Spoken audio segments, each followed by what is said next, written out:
up until recently, I have had a pretty serious allergy to mushrooms, and just recently I seem to have overcome it.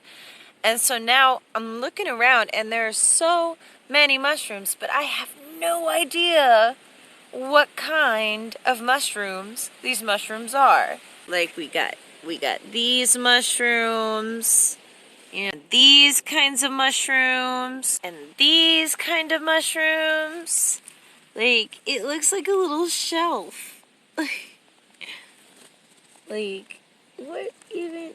It's like, it's not as dark as I was told a turkey tail would be. Then the same log has these other little ones. This looks so cool, y'all.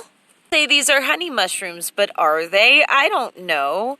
This is one case in which I am not an expert. Help me. What do they do?